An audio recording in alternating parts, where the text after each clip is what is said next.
Today we'll be moving from Nature Lovers Airbnb and moving over to Miguel's surf camp out here on the coast. So we're going to need to take a taxi into town, and then there's a ferry that we need to cross, and then we'll be walking up the coast to Miguel's surf camp. But right now we want to enjoy our remaining half day here in the Nature Lovers Airbnb and the rainforest and so forth. So we're going to enjoy a little more nature, and I'm going to take a hike over into the forest and down to a school. And so we're going to show you a few things before we head down to the coast. I have to say, I think this was my favorite Airbnb, not because of the accommodations so much, but the fact that it was right in the forest and we had monkeys, we had nature hikes really close by. It was just an awesome view right into the rainforest from the balcony. This is what it looks like when you try to video butterflies in the rainforest. Gary is trying to capture them and I was trying to capture Gary. Every day, all day long, these little ants never get tired of cutting leaves and carrying them back to their home. And it is amazing how far they go to get these leaves. I think that one got lost. He can't see because the leaf's in his way. But ants are the hardest working creatures. Whenever we saw monkeys, they were always traveling.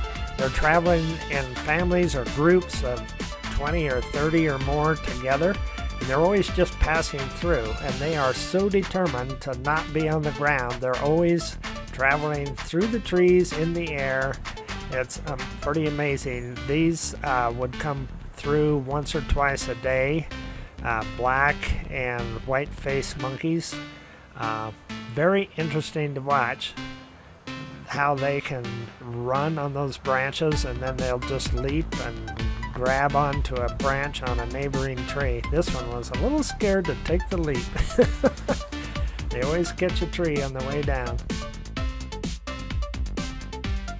The Nature Lovers Airbnb, this was just right there standing in the parking lot, and we saw them multiple days doing the same thing. Here's a two-headed monkey. Actually, the babies or the younger ones are hanging on their back, and they hang on so tight it looks like one animal.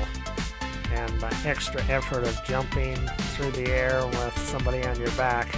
This one was disabled in two ways. He's missing his tail, and half of one front arm was also missing, but that was no excuse. He kept right on with the rest of them.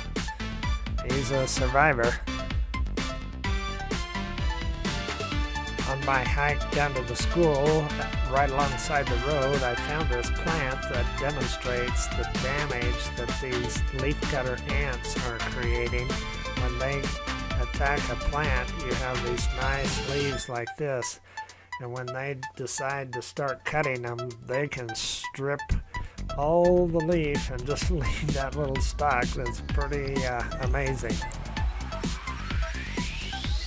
I decided to venture out and take a little hike back out into the forest and scout out some new areas. Went past our beautiful shrubs and followed the road that we used when we did our nature hike, which went into the forest right there. But I continued down the road, down the hill, and I found this most interesting sign, and it was in English. If you want to have a happy day, don't forget to stop and pray. I thought that was pretty interesting. And then I discovered this Christian school right here. It was not in session because they were doing repairs, and I found this interesting, looked like logging, some kind of equipment. And then this is the tennis court, apparently, that the tennis club was named for. So then I hiked back, and along the way I found some really pretty flowers and took some pictures of those beautiful flowers. I think our host at Nature Lovers was a little concerned about where we were going next, so he drove us into town, and he drove us to where we would get on the ferry to go to Miguel's surf camp. This dotted line shows where we crossed with the ferry.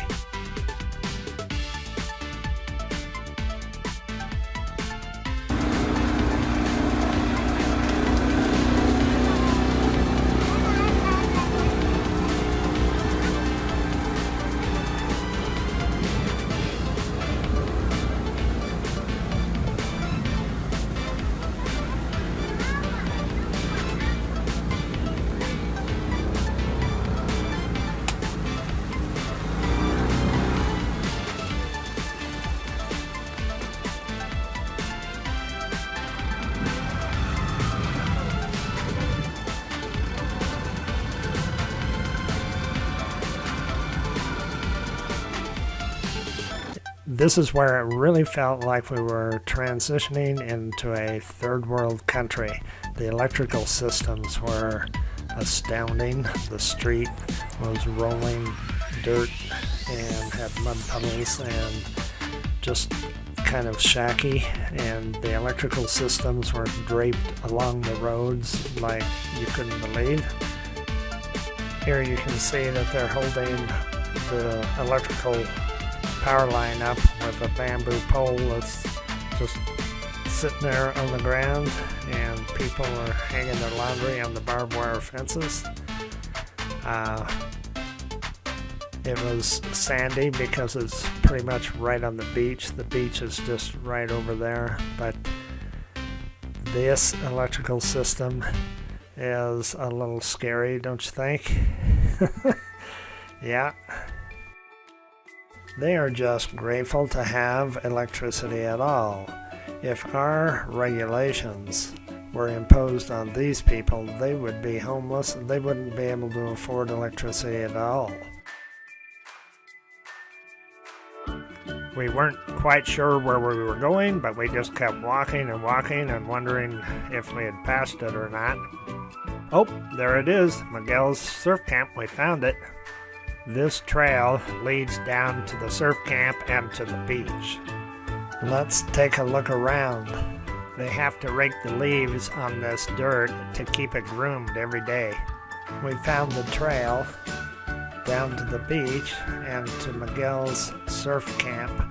So now we're going to head down and see what it looks like. This was our most authentic experience, living like the locals. Right here. This is how they live, just walking right down to a beautiful beach, even though they're not very wealthy. The part that you can't quite see and feel in these videos is how incredibly hot and sweaty we were as we hiked in this humid weather. As we got near to our destination, we came to this sign that translated means "Beware of ferocious dog." Great. There it is. I recognize Miguel's surf camp from the pictures that we saw on the online Airbnb.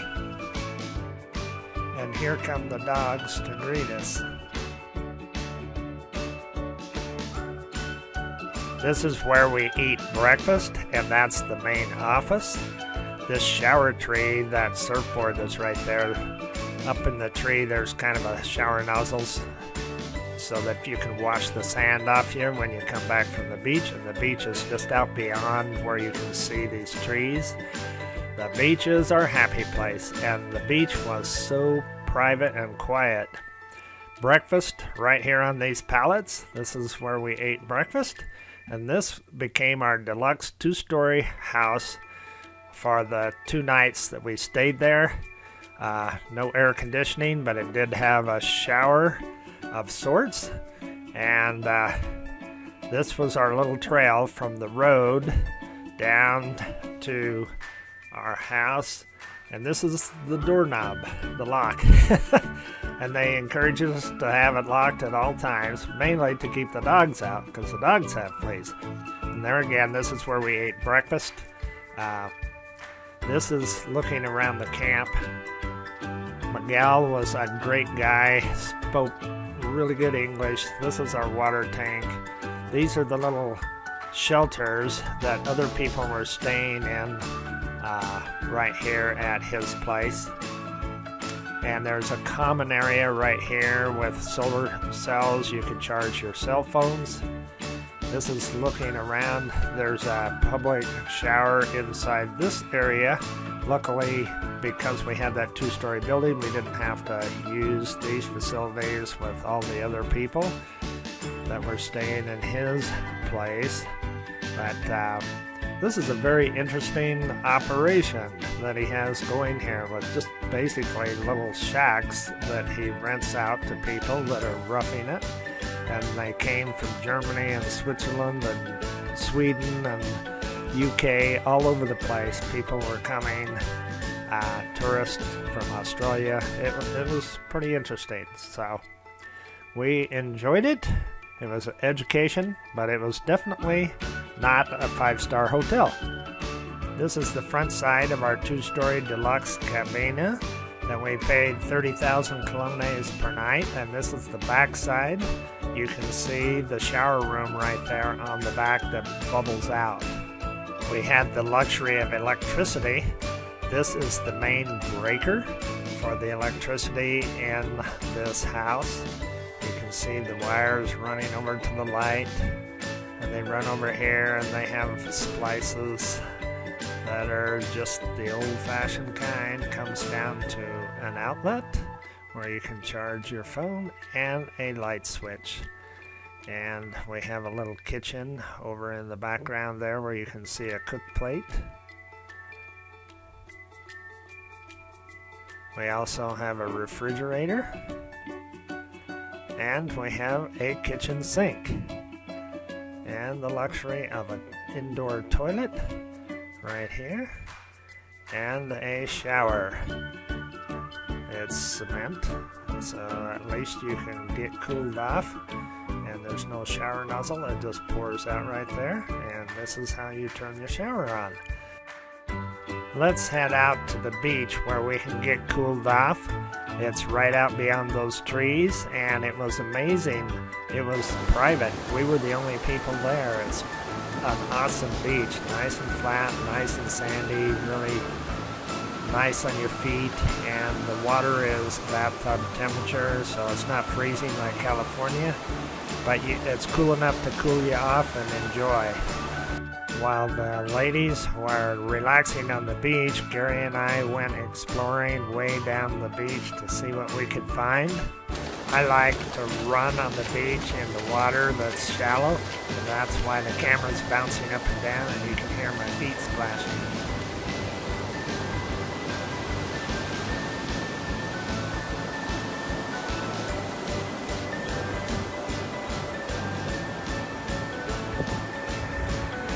We found this interesting looking pufferfish that was dead on the beach. We found this interesting looking tree that the ocean had washed up on the beach. It's amazing what the ocean will wash up onto the beaches of the world. There's Gary relaxing on this tree. Here at Miguel's surf camp was our best opportunity to enjoy a sunset on the beach as it was setting over the ocean.